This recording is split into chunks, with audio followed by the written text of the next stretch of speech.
Hello, everyone. Welcome to the When at Work podcast. You're with your host, Julian Leahy, and today I'm joined by Andrew Allemann from Podcastguest.com. Welcome to the show, Andrew. Thanks. It's great to be here. Thanks for inviting me on your show. And Andrew is a bit of an OG with podcasting, really, because the first service for matching up people with podcast guests and helping people to get onto shows. When did you work out that this was a big need and it was kind of difficult and clunky to get onto shows? What led up to you forming podcastguest.com? Yeah, so I'm a podcaster myself, and I started podcasting around 2014. After about a year, I was running out of guests, right? I had a guest format like this, and I kind of asked all the people I knew in the space in the industry. And so I started looking around to find a service that would make it easier. And at the time, there were a bunch of agencies, there still are, that'll help you find guests for your show, but they're very expensive. They could be thousands of dollars a month, which for most podcasters doesn't make sense. So I said, well, I have this need. Why don't I create it and see if other people had the need? And sure enough, they did. So I started emailing some other podcasters. They're like, sure, we'll give this a shot. And it kind of took off from there. Yeah, it did take off indeed. And I'm interested in how you actually, reached out to people to get them on, because that's something that people say they do, but to actually have a systematic way of getting people to see what you're doing. Did you have a big database of guests already, or did you do a lot of Googling and get all contact details and individually email them? How did you get the word out there for your website? Yeah, so I individually emailed at first. This is, the first month, some of the podcasters out there. So some of the ones I knew, I used a service to edit my podcast. So I asked him to refer his people over, and he had a podcast, and he joined at first as well. So at first it was a lot of just kind of email outreach individually to people to get them on, and then that got like the first 100 or 200 people, right? And then after that, a lot of word of mouth, and then I started advertising to get more people. Because yeah, it's tricky. You need both podcasters and guests. The Mm. nice thing is a lot of podcasters also want to be guests, right? Because it's the best way to grow your own show is to be a guest on other shows. Um, so that helped, right? It made it a little bit easier at the beginning. People could play both sides of that. But yeah, it was manual at first, and then I've switched to advertising, and the bulk of people that sign up are through word of mouth. Yeah, interesting. And there's been a lot of people that have come and decided they want to do the same thing, and there's a lot of I wouldn't call them copycats, but a lot of people try to set up these type of guest matchmaking things, Yeah. and it seems to be very few of them are successful. You get a few people, and then if nobody is interacting and there's no momentum, what was it that really tipped you over the edge, Andrew? Was it paid advertising, or how did you really? I mean, there must have been periods where you thought it wasn't going to work. Yeah, Is that yeah. right? Oh, yeah. The first few years, I mean, Yeah. it was working, but was it working for me? As all the time I was putting into it, probably not. And Mm. so what happened is a couple years in, some of the guests came to me, and some of the agencies that manage guests too, because sometimes like a PR agency will use it. And they said, hey, this is great. And the way I structured is I send out these lists of podcasts each week that are looking for guests. They said, this is great, but we have to spend all this time pitching the podcasts that are in your newsletter, and the hit rate depends, on a number of things. So what if there was a way to set us up so that podcasters can come to us? And so that's when I created my directory, which was the paid component, right? Before that, it was all free, where podcasters could then invite people that were in the directory directly, so you can get these inbound requests. And at first I was a little hesitant because I was like, okay, I'll create this directory. What if no one pays? And it's going to cost money, right? Technology to make this. But I had so many people tell me they wanted that. And I had one agency say, hey, you do this, we'll put 20 people in it on day one. So I was like, okay, that's enough to create this. And they gave me some great guidance too. So then I created that directory. And so that has become the big revenue source for it. And again, the first couple years of that too were, it slow ramp up, right? I mean, this type of business typically has a slow ramp up to get that sort of, I guess, critical mass that makes it worth it as the creator and the person who's managing all of it. Interesting. So you're making revenue from, I thought you were making revenue primarily from podcast guests, but not from the hosts. That's correct. I don't charge the hosts. I only charge the guests. So these are guests that want to be in the directory, so that podcasters can come to them. Gotcha. Yeah. And that's the crucial thing that made it work really for you, wasn't it? That people did want to pay to get on that. And the other good thing is you make it so that if a podcast host, it's easy and they can contact people, which kind of you need to drive the whole thing, don't you? You need to have both sides and make it easy for the hosts to contact guests should they want to. Right. So the hosts, we help out in two ways. One, we'll feature their show in our newsletter, and then they'll get inbound pitches, which we collate for them. They're not getting, hundreds of emails. And then they can also use the directory like you have to invite guests. And so, and it's easy, right? You don't have to like register and as a podcast and upload a big profile and that sort of thing. You can register to say it easier, but you can start inviting people right away. And so that makes it easy. And then for guests as well, I mean, they can, if they want, the simplest registration is just kind of signing up for our email list and getting this list of podcasts each week, twice a week, 10 per issue. So 20 podcasts every week. And then they can scroll through, look for shows that they're a fit for, click a link and submit a pitch. So our goal is to make it as easy as possible for both sides to get booked on shows and to find guests for their shows. Yeah, I mean, it just works now. I mean, in its current format, has it undergone many changes to get to the point now where it's so user-friendly and perfect for guests and hosts? Did it take long to get to that point? I feel like I started with a goal of simplicity. And so I feel like it's always been simple, but I also get plenty of feedback, right? And then I institute little tweaks and that sort of thing in it to help kind of move that along, right? And make new features, small tweaks, that sort of thing as well. Awesome. And I mean, there's a few main competitors. Who would be your main competitor? Would you say the biggest competitor? It's interesting. So there are ones, there's matchmaker.fm, there's Podmatch. That's not very good, that one. Well, I shouldn't say that. It's good, but it's got a few flaws, I think. I mean, look, all the systems are different, right? Some people will like one system over another. But I was nervous at first when a few competitors sprung up. But I found there's just enough for everyone, right? Yeah. And I've even chatted with the founder of one of those, and great person, and they're doing their business one way, I'm doing mine another. A lot of those companies are throwing a lot of money at it. So I imagine I'm the most profitable of the services. I would say so, yeah. I mean, yours is the biggest, isn't it? I guess it depends on how you measure it, right? And who knows the numbers that they're throwing around and that sort of thing. I don't know if they're accurate or not. But it's I think each one goes at it a little bit differently. And so I like the model I've got. A lot of people like that. Other people might like the others. I don't understand how some of them have been successful because they don't make sense for me. I was trying to think of, if I was a guest, why would I pay for this? Whereas your one, it makes sense to pay for, and you can get onto you get onto the emails and all of that stuff. Yeah, what I've heard from guests is that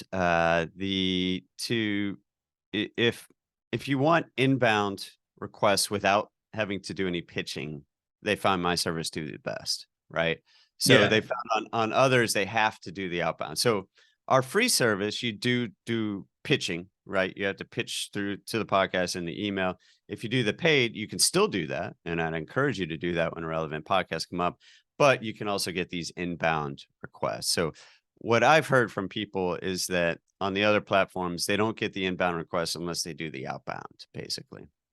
That's right. Yeah. I mean, and the whole idea of this is to eliminate time-consuming tasks Just to from make it your easier, day. right? Who wants to be out there pitching podcasts all day? It does make it a little bit easier, but you're one where you've got that kind of inbound invitations to get on, and it just seems to be much easier for people. Yeah. So we do, we give you the option, right? So the free service, you're going to have to do the pitching, but it's very targeted each time. Like, here are the podcasts that are looking for guests right now in this moment. That's the other issue. If you have tens of thousands of podcasts in a directory for you to pitch to, some of them aren't going to be looking right now. Some of them are going to be stale. When we feature a show in our newsletter, they have recently submitted to be featured, and we verify right before we include them that that okay, they're ready. They're ready to be featured. And then when they're featured, they'll get, depending on the topic, they'll get anywhere from a few pitches to over 100, right? Depending on how generic, how, how niche the topic is, if you will. Awesome. And when did this become your sole business, Andrew? When were you able to sort of hang up the 9 to 5 on this one? Oh, well, I had been out of 9 to 5 for a while. I also have a trade publication for the domain name industry. That was kind of my full-time business, if you will, before. So now I do both of these. What's that? What's a trade for the domain business? What's that all about? So, It's a mysterious yeah, business. so I mean, it's essentially a blog for people that buy and sell domains and the ecosystem around domain name registration. So, readers will be like GoDaddy, right? Companies like that help you register a domain name. Some of the marketplaces that help you sell domain names, and then the people that buy and sell domain names as well. Are we talking about these premium domains that people auction off, or? Yeah. That's a big part of it. So, really good, high quality. Like, I'm interviewing on my podcast coming up the person who just spent $1.6 million for call.com. So, a very valuable domain name. So yeah, that sort of thing. Interesting. I've always, if I can't find it, I just put a twist on it and pay like $3 for a domain. That's always So been my approach. But most if I had people do that, 1.6 million to buy a domain, maybe it would be yeah. different. I don't know. Yeah, but most domains sell for about $1,000 to $5,000 that are already registered. And so if people really want that first choice, some do exactly what you said. They'll put a twist on it. They'll choose a different extension. There are over 1,000 extensions to choose from. But a lot of them are like, hey, I want that good.com as the core for my business. And a lot of times it's very affordable, right? Now, one word.com is going to cost you usually at least hundreds of thousands of dollars, if not over $1 million. Depending on how good it is. But most of them, a 2-word, 3-word.com domain name are usually about, $1,000 to $5,000. It really depends. But so a lot of people opt to do that because they want kind of the best name for their business, depending on what it is. And is Podcastguest your main business, or is the domains? You did say your domains was your original. I spend more time on the domains, to be honest. So yeah, okay. Yeah, I spend more time on that. It's just a more time consuming thing. I'm writing content for a blog, right? So Okay, that sucks. it takes more time, but I enjoy it. I really do. And so that's why I started that in 2005, and it led to the podcast that I have, which led to podcastguest.com. So it's a pretty important part of the story. And why are you going on podcasts still, Andrew? Well, look, there are a number of reasons to be on podcasts. One of them is to grow your own audience, right? So being here, I'm being introduced to your audience. Hopefully some of them are interested in what I have to say, and some of them will say, hey, I'm going to go check out podcastguest.com. So, a big reason people go on shows, sometimes it's, they're entertainers, or they're educators, or they have a business.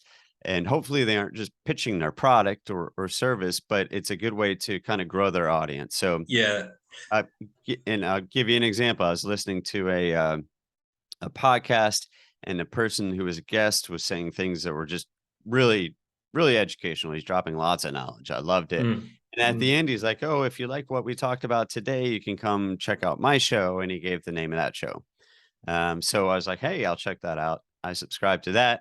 And then one of the first episodes I listened to was this guy who was an author of a book. He was talking about the concept of the book. I went and bought that book, right? So that author then, by being on that show, was getting more book sales.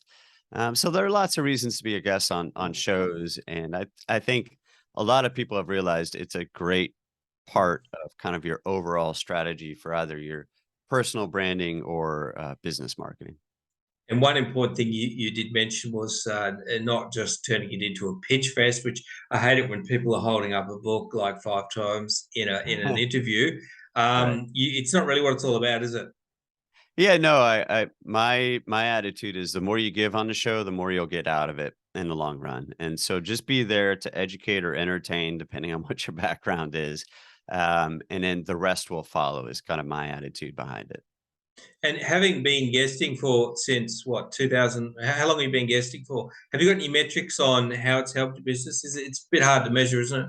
It is hard to measure, but I talk to a lot of people who do it, and they say that look, you add it all up, and it's big. Now, sometimes I did have one person who said he was on the show, and he was actually kind of hesitant to be on it because it kind of seemed like it was coming out of left field, and he ended up selling like 80 something books just from that appearance. I guess he hadn't been on any, it like happened like that, right? But then I have other people that say, look, I'm a self-published author and I continue to sell books, and I attribute that to my podcast guest appearances. There's also someone who runs a startup, Rand Fishkin, who is he founded Moz, but he's moved on to another startup that was an SEO startup, and he says, yeah, you can't. I've heard him say you can't, necessarily draw a direct line, but he sees these spikes after he's on appearances, right? And then so he'll do more of them. So a lot of it is. It is difficult to measure, especially if you're not like sometimes people say, hey, I've got a coupon code for your audience members, which I think as long as you ask the host ahead of time, if that's okay, that's fine. So you can kind of track from that. I've also Mm. heard people say, like, if they have a free guide or something that they promote, they'll create, a landing page specifically for that show that they'll sometimes use. But yeah, I kind of feel you just do enough of it and you're like, hey, something's clicking here, right? I'm getting some results. Maybe I don't know which show it comes from unless it was a huge show where I had this huge surge in demand afterward. Yeah. But yeah, so it is more difficult to measure. Just like for a podcaster, it's more difficult to find out where your people are coming from. There's no Google Analytics telling you exactly where your visitors are coming from. And Andrew, what do you reckon's better, guesting or hosting in terms of marketing?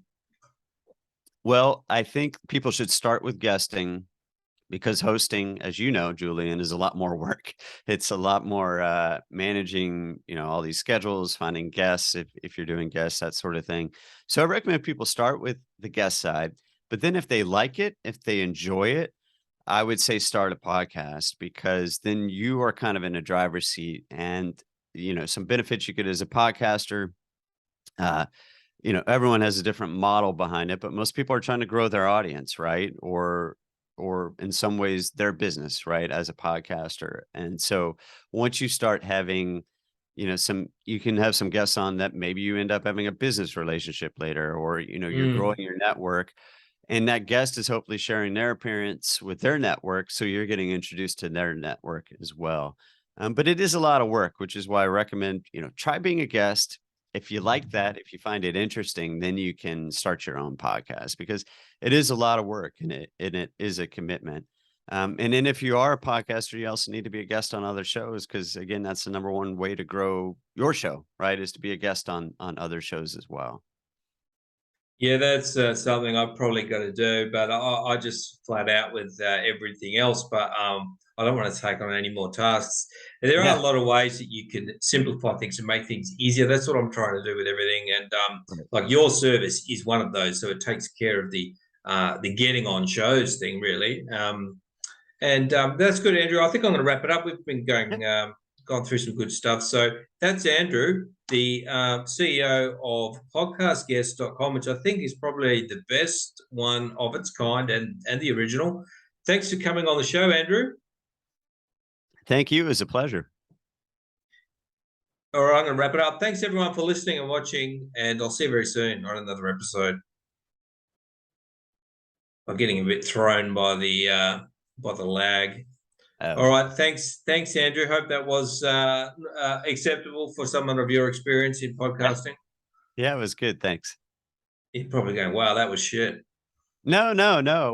I was going to ask you, I did get an email from one person. I know you invited a lot of people to your show who felt like they were kind of pretty far off base from, so I just said, hey, just don't respond if it's not a fit for you, that sort of thing. But I assume you're probably done inviting for now because you've invited a lot of people. Did you get a pretty good response? Yeah, I mean, I've got a person that is contacting people, and they're supposedly getting the right people, but they have contacted a few of the wrong. But Oh, hopefully, okay. Yeah. I just say, look, I'm sorry. That's Yeah. yeah, Okay. a side effect of Fiverr. Okay. No, I hope I'm not upsetting you. I didn't send too many, did I? You guys sent, you probably sent 1 to 200, I would guess. So, and a lot of them were targeted, but then I think they went through some just categories, right? Rather than looking at the person. So, Okay. Well, you really are monitoring everything, Andrew. I've got no yeah. cap. Well, we make sure there's no spam, so I go through and Yeah. click approve on each one. So, Do you get many people like trying to send out links through your no, forms? no, No. honestly, I thought about turning off spam protection because it's pretty rare. It's pretty rare. The biggest thing too is making sure someone's not like asking someone to pay money to be on their show because we don't allow that. So Oh, okay. Yeah. All right. Awesome. All right. Well, Andrew, I'm going to turn that into some content, and I'll send you an email once I have okay, done. cool. All right. Thanks a lot. Take Thanks, care. Andrew. Have a great day. Bye.